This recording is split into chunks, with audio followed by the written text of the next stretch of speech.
In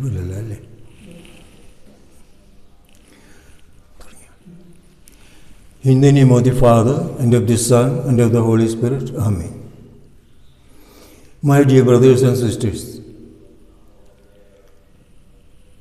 Saint Alphonsus Liguori says, there are three things that make the death of saints sweet and quiet, calm and quiet. One, as we said the other day, is detachment from the world. The more one is detached, the more one will be closer to God, more and more attached to God. And for such people, death will be easy. A soft passing from this world to God, to whom he was attached during his life. And the second is a peaceful conscience. If we have a peaceful conscience, our death will be also quiet and peaceful.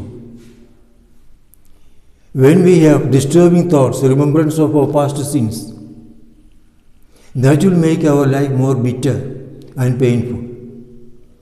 And third, Saint Alphonsus says,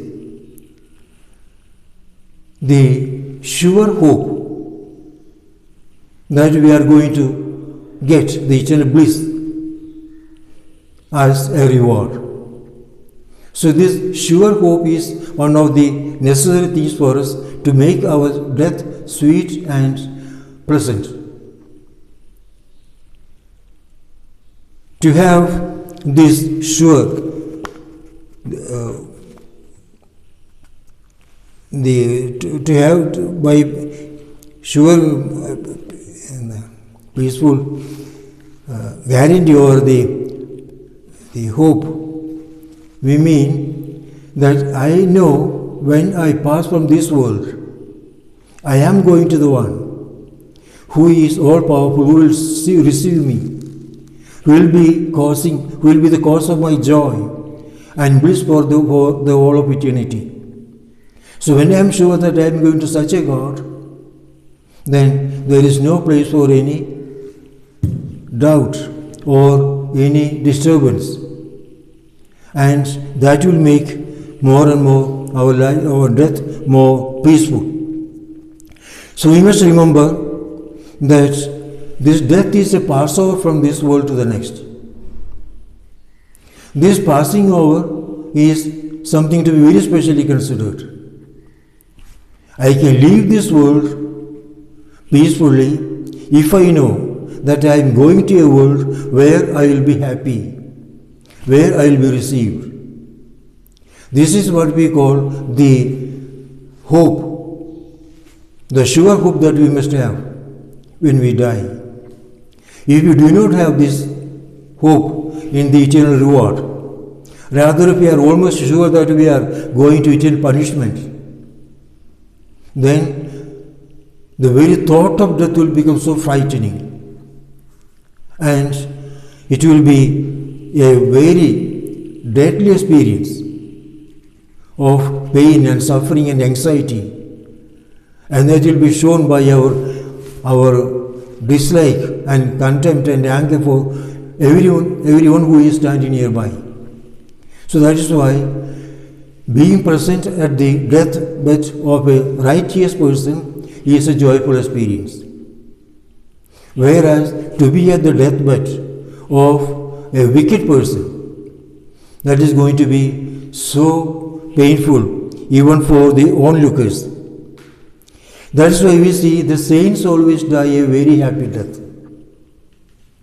They have so much assurance that they are going to the one whom they loved in this world and who is ready to receive them into the kingdom of God.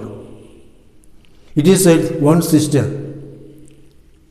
a member of the congregation of St. Teresa of Calcutta, when she was on the deathbed, the doctor told her she is dying and she has no more days to count for her death.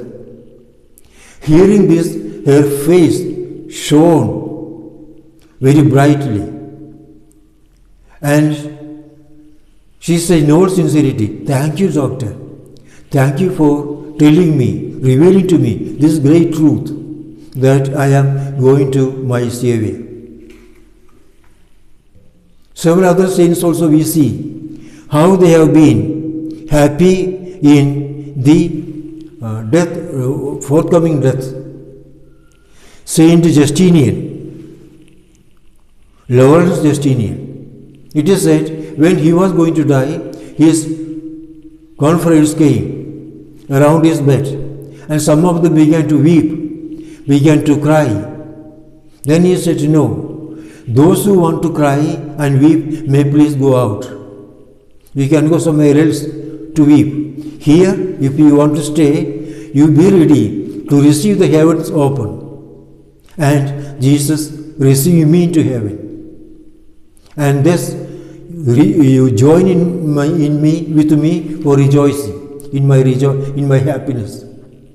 So this is how they were peaceful at their death, and they were giving peace and joy to all those standing around.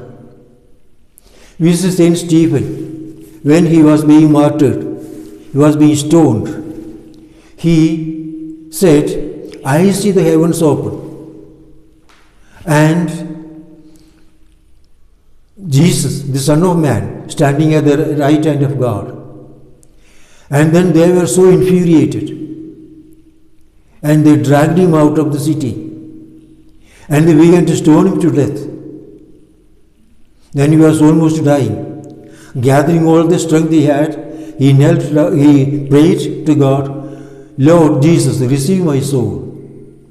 And then kneeling down, with more eagerness, with more sincerity, with more depth from the heart, he prayed, "Lord, do not attribute this sin to them." And thus he was so happy to see Jesus ready to receive him, and he could so keep his presence of mind and pray for all those who were throwing stones at him. Now, when these saints had so much confidence and trust in the great reward they are going to receive, how much more was the confidence, trust, joy, peace Our Lady was experiencing when she was facing death? Because the angel had already said, "Hail, full of grace." She was already filled with grace.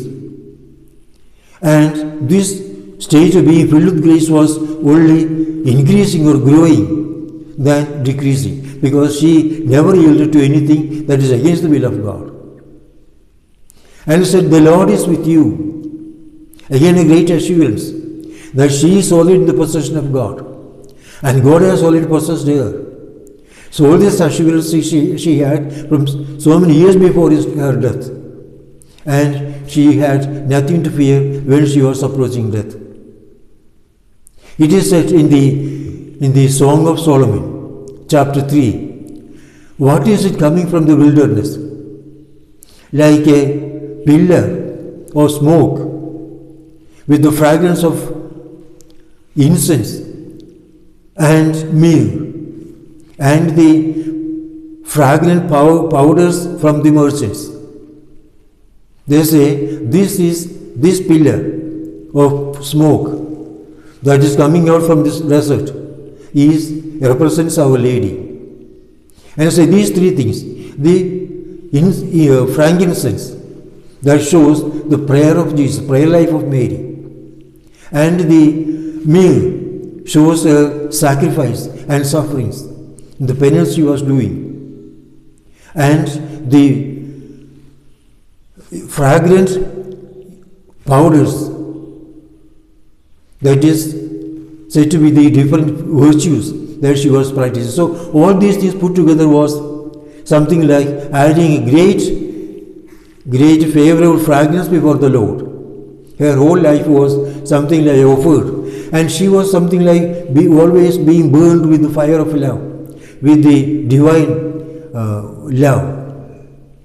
As in the St. John the Cross says, flame of love. It was almost consuming her throughout her life. And with thus being burned with the fire of love, she was ever presenting before the Lord the fragrance which made him so happy and which made her more free and happy to go to the Lord, whom she was pleasing all throughout her life and whom she loved with all her heart, all her soul, all her mind and all her strength. So let us also pray to Our Lady that we may have this sweet experience of passing from this world to God, and that we may be adding more and more fragrance to our life by our prayer, our penance and our practice of virtues. In the name of the Father, and of the Son, and of the Holy Spirit. Amen.